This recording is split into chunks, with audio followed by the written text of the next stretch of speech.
friends, welcome to the channel. In today's video, we will be going over all the concepts you will need to know for ionic bonding at iGCSE. This includes going over what are ionic compounds, how to figure out their charges, what is an ionic bond, quick example of a dot-cross diagram, ionic style, and features of your ionic compound. If you would like to go through an exam question on ionic compounds, you can check out the link below and you can follow along there.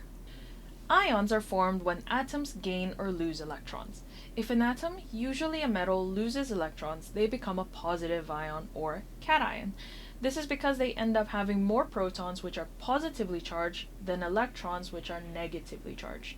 Using sodium as an example, we can see that the sodium atom has 11 protons and 11 electrons, with 2 electrons in the innermost shell, 8 electrons in the middle shell, and 1 electron in the outermost shell. When it forms the ion, it will then need to lose that 1 outermost shell electron so that the stable 8 electrons can then be exposed. Now because of this, there's going to be 1 more proton than electron, giving it that +1 charge. And when we illustrate the ion, we need to either put Na+ with the plus sign on the top right, or draw the square brackets around the symbol with the plus sign on the top right outside of the bracket.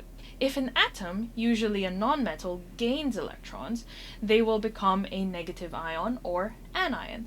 This is because they end up with more electrons than protons. So using fluorine as an example, the fluorine atom originally has 9 protons and 9 electrons, and its electron configuration being 2 electrons in the inner shell and then 7 electrons in the outermost shell. To have a full shell, it needs to gain 1 more electron.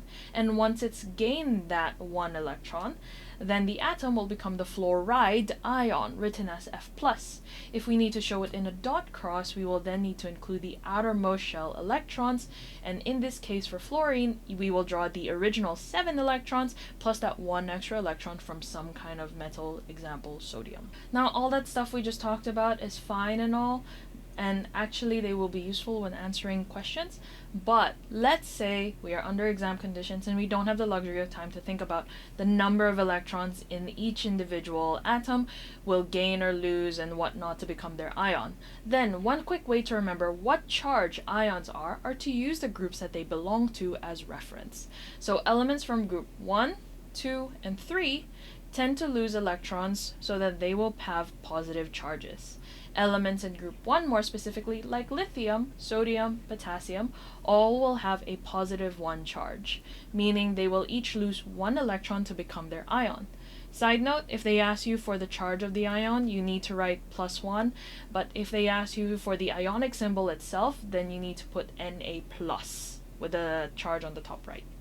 Elements in group 2, like magnesium and calcium, have a +2 charge, meaning they will lose 2 electrons. So magnesium ion is written as Mg2+. And group 3 elements, like aluminium, have a +3 charge, meaning they will lose 3 electrons and can be written as La3+. Group 4 elements are special, and we can ignore them when it comes to ionic compounds. Then, elements from group 5 to 7, which are nonmetals, tend to gain electrons and therefore will have a negative charge. And group 5 elements, like nitrogen, will have a -3 charge because they have gained 3 electrons and can be written as N3-. Group 6 elements, like oxygen, will have a -2 charge because it would have gained 2 electrons and are written as O2-. And lastly, group 7 elements, like chlorine, will have a -1 charge from gaining 1 electron and can be written as Cl-.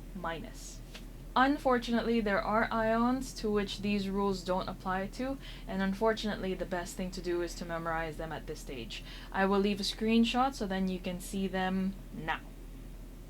Given that we've gone through the individual charges, we can now use this information to form ionic compounds. Ionic compounds happen when electrons are transferred from the metal atom to a non-metal atom.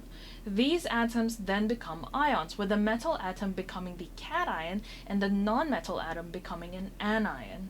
So let's use sodium chloride as an example. As we mentioned previously, a sodium ion is Na+, and the chloride ion is Cl-. This means that a sodium atom can lose and transfer 1 electron to a chlorine atom, which will gain that 1 electron. And as a result, both of them will have full shells to become the sodium ion and the chloride ion. And because the number of electrons gained and lost are the same, we only need to involve one sodium ion and one chloride ion. Now, if you guys want more examples, let me know in the comment section down below. Now that we've all caught up on what ions are, how to form them, and what are ionic compounds, let's go over what happens to the ionic bonds themselves. An ionic bond is the bond between a metal and a non-metal ion. To define an ionic bond is to say it is the electrostatic attraction between oppositely charged ions. When an ionic compound is formed, they are usually found in a giant lattice structure. And because of this giant lattice structure, it takes a large amount of energy to break the bonds. And consequently, ionic compounds tend to have a high melting and boiling point. Another special feature of ionic compounds is that they can only conduct electricity in a liquid or aqueous state, because only in these two states are the ions able to move around.